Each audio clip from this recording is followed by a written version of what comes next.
Hello students, dear students, आज की class में हम सॉल्व करने वाले हैं क्लास 10th एनसीईआरटी मैथमेटिक्स की फर्स्ट एक्सरसाइज के क्वेश्चंस, जिसके रिलेटेड कल मैंने आपको यूक्लिड्स डिवीजन लेमा का स्टेटमेंट कराया था। And that statement is a equals to b cube plus r, that is dividend equals to divisor into quotient plus remainder। और रिमाइंडर के लिए कंडीशन थी कि remainder is always greater than और equals to 0 and always less than b, that is divisor. Clear dear students?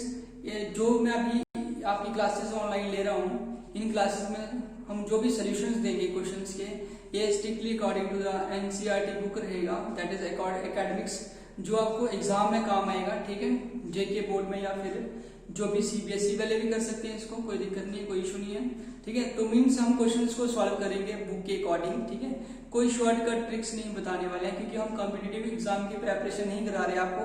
ठीक है, इन classes के through मैं आपको सिर्फ एग्जाम के लिए प्रिपेयर कर रहे हैं। एकेडमिक्स है, जो कॉम्पिटिटिव का रहेगा वो अलग से रहेगा। ठीक है, अभी तो हम उतने परफेक्ट नहीं है कि मतलब जैसे परफेक्ट इन द सेंस कि पढ़ाने में नहीं, मतलब ऐसे टेक्निकली देखा जाए तो मतलब मेरी वीडियो में दिक्कत आती हो, एडिट करने की प्रॉब्लम है, बड़ी सारी इश्यूज रहते हैं, तो वो अलग बात है। ठीक है, तो अभी हमने नया किया हुआ है। अगर आपको कोई कहीं पे कहीं कमी लगे कोई चीज की, तो आप कमेंट में बता सकते हैं कि सर ये प्रॉब्लम रही, वहां पे दिखाई नहीं दे रहा है, कुछ भी ऐसे प्रॉब्लम हो सकती है। तो ऐसा हम ट्राई करेंगे अपने लेवल पे कि उस चीज को इम्प्रूव किया जाए। ठीक है, so without wasting time let's start solving question number 1। That is this question is use Euclid's division lemma to find the HCF of, ठीक है, two numbers। In this question we can say that we are asked to find the HCF of two given numbers। okay, HCF क्या हो गया? Highest common factor, जो सभी को पता, आज से पहले आपने कई बार सॉल्व किया होगा। सिंपल वर्ड्स में कहें तो आपको इन टू नंबर्स के लिए क्या फाइंड करना है? एक ऐसा वो बड़े से बड़ा नंबर डिवाइड फाइंड करना है जिससे 135 और 225 दोनों डिवाइड होते हैं।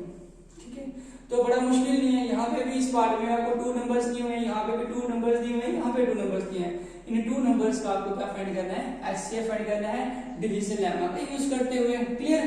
तो सबसे पहले क्या करना ना, जैसे मान लो कि हम सॉल्यूशन करने वाले हैं यहाँ पे फर्स्ट पार्ट का। क्लियर?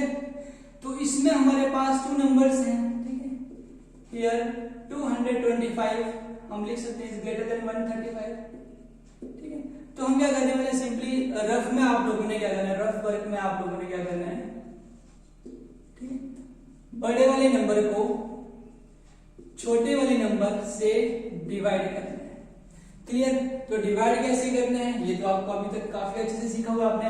अगर हम 135 को 1 से डिवाइड कर मल्टीप्लाई करेंगे तो क्या आएगा आपके पास? 135 ही रहेगा।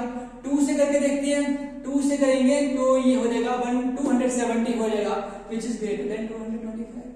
तो हम क्या करेंगे? पहले वाला नंबर रिपीट करेंगे। मींस हम क्या करने वाले हैं? 135 को 1 से मल्टीप्लाई करने वाले हैं। और हम जानते हैं किसी भी नंबर को अगर हम 1 से मल्टीप्लाई करेंगे तो वही रहेगा 135। ठीक है, तो जब हम इसमें से माइनस करते हैं, अभी हम इसको माइनस करने वाले हैं, तो 5 में से 5 0 आ गया। ठीक है, तो 22 में से 30 निकालेंगे तो 90 आ गया। ठीक है, अब ये जिस नंबर को हमने डिवाइड किया 225 को, ये हमारे लिए क्या है? डिविडेंड है, ये डिवाइजर है, ये क्वोशिएंट आ गया और रिमाइंडर कितना आ गया? 90। अब यहाँ पे हमने क्या पाया कि रिमाइंडर जो है वो 0 के इक्वल नहीं है। तो हम इस प्रोसेस को आगे कंटिन्यू करेंगे। तो मींस कि जो पीछे वाले स्टेप का डिवाइजर था वो नेक्स्ट स्टेप के लिए क्या बन जाएगा? डिविडेंड बन जाएगा। 135 जो है अभी डिविडेंड हो गया। अब हमने क्या करें? 90 से 135 को क्या करना है? डिवाइड करना है। ठीक है, तो 1 से मल्टीप्लाई करेंगे 90 आएगा, 2 से करेंगे तो 180 आ जाएगा, जो कि ग्रेटर होगा 135 से। तो अब हम क्या करने वाले यहाँ पे इस स्टेप में 1 से ही करेंगे। ठीक है, तो ये हो गया 90। सब्ट्रैक्ट कर लेते हैं, साइन लिखना लिखो नहीं लिखना मत लिखो, कोई दिक्कत नहीं है, वैसे रेफर हो रही है। 5 में से कुछ नहीं गया तो 5 रहेगा, 13 में से 9 गया तो क्या बचेगा? 4 45। Again remainder not equal to 0, continue करेंगे आगे। ठीक है, तो आप कर सकते हैं, रफ में कर सकते हैं इस चीज को कैलकुलेट। तो आपको मैंने जैसे बताया कि थर्ड स्टेप के लिए सेकंड स्टेप का जो क्या है यहाँ पे थर्ड स्टेप का जो डिवाइजर है वो क्या बनेगा, यहाँ पे डिविडेंड बनेगा। 90 आ गया, आप 45 से 90 को करेंगे, 1 से करेंगे 45, 2 से करेंगे 90। क्लियर, यहाँ पे आ गया 0। जिस स्टेप में रिमाइंडर 0 आ जाए उस स्टेप में आपने क्या करना है, स्टॉप कर देना है प्रोसेस को, और उस स्टेप का जो डिवाइजर होगा उसको क्या ले लेना है आपने, HCF ले लेना 2 गिवन नंबर्स का। इट मींस कि हमारे पास 135 और 225 का HCF क्या आ गया है, 45 आ गया। क्लियर, ठीक है, मींस 45 वो बड़े से बड़ा नंबर है जो 135 और 225 दोनों को डिवाइड करता है, मतलब दोनों का क्या है, फैक्टर है। क्लियर, अब इसको लिखना कैसे आपने एग्जाम में वो अब देखेंगे। हमने लिख दिया यहाँ पे here 225 is greater than 135। It means कि हमारे लिए ए हो गया और ये हमारे लिए बी हो गया। ठीक है, तो अगर ऐसा है तो now bye applying division lemma 2, इसको अप्लाई करेंगे जो 2 नंबर्स हैं 225 एंड 135। इस टर्म को मैं ऐसे लिख देता हूं बी गेट। आगे आपने बी गेट जो है वो जरूर लिखना है। क्लियर, तो आपके पास डिवीजन लेमा है a equals to b q plus r comma, आगे आप लिखना है कंडीशन तो लिख सकते हैं, नहीं लिखना है तो कोई दिक्कत नहीं, कोई इशू नहीं। यहाँ पे आप सिंपली यहाँ तक भी रख सकते हैं इसको, a equals to b q plus r. अब देखिए ये कैसे करना है आप लोगों ने, यहाँ पे 1 2 3 बॉक्सेस दिख रहे हैं, मीन 3 स्टेप्स दिख रहे हैं। ये क्वेश्चन जो है वो 3 स्टेप में आपने एक्सप्लेन करना है। ठीक है, आपने डिवीजन लेमा जो है वो इन 2 नंबर्स को अप्लाई किया हुआ है, तो यहाँ से देखेंगे dividend is equal to divisor into quotient plus remainder. ठीक है, तो यहाँ से स्टार्ट करते हैं। डिविडेंड फर्स्ट स्टेप में आपने यहाँ से देखते हुए लिख लेना बीच वाला टर्म 225 इक्वल्स टू डिवाइजर हो गया 135, मींस b की वैल्यू 135 इनटू क्वोशिएंट हो गया 1 और रिमाइंडर की वैल्यू वहां से देखते हुए 90। तो लिख देना इसके नीचे here r means remainder not equals to 0। ये वाली टर्म नॉट इक्वल्स टू 0 यदि ऐसा है सो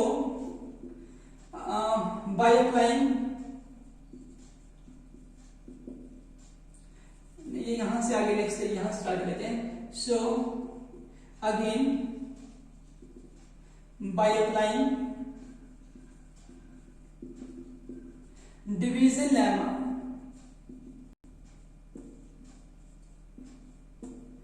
to, किसको अप्लाई करेंगे अभी, ये जो नेक्स्ट स्टेप के 2 नंबर है 135 और 90 को। ठीक है, 135 एंड क्या लिखेंगे आगे एंड 90 we get। तो अगेन फॉर्मूला लिखेंगे पहले a equals to b q plus r implies that a dividend जो है वो 135 सेकंड स्टेप से बनेगा 135 इक्वल्स टू यहां से क्या आएगा 90 आ गया, क्यू की वैल्यू 1 है और रिमाइंडर कितना बचा हुआ स्टेप में 45 है।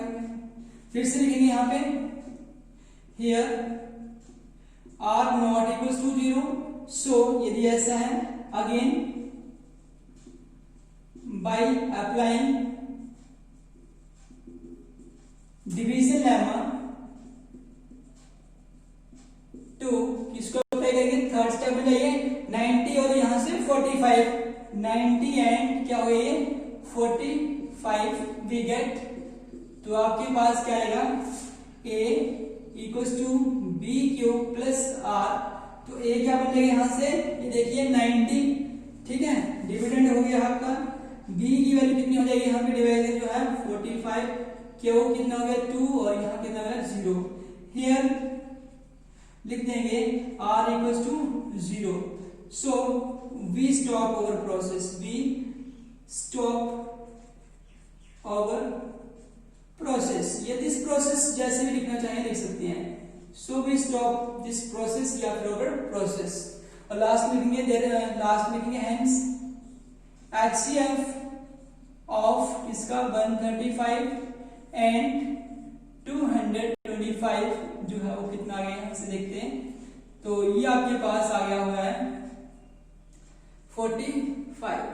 अब यहाँ से तो सर ने बता दिया आपको कि जो HCF है वो यहाँ से कैसे बदलेगा, कौन सा नंबर होगा, जिस स्टेप में रिमाइंडर है उस स्टेप का जो आपका डिवाइजर रहेगा, ठीक है, वो क्या होगा, HCF होगा। यहाँ से कैसे पहचाना है, यहाँ से भी ये वाला नंबर जो है वो क्या हो जाएगा, HCF हो जाएगा। क्लियर। तो नेक्स्ट की बात करते हैं, अगर नेक्स्ट क्वेश्चन की बात करते हैं, नेक्स्ट पार्ट की बात करते हैं, तो उसमें क्या है 196 है, ये क्या है 38,220 है। तो आप इनका HCF निकाल रहे हैं और इस तरीके से इसका भी आपने कैलकुलेट कर लेना है, ठीक है। तो नेक्स्ट देखते हैं आगे क्या हो सकता है।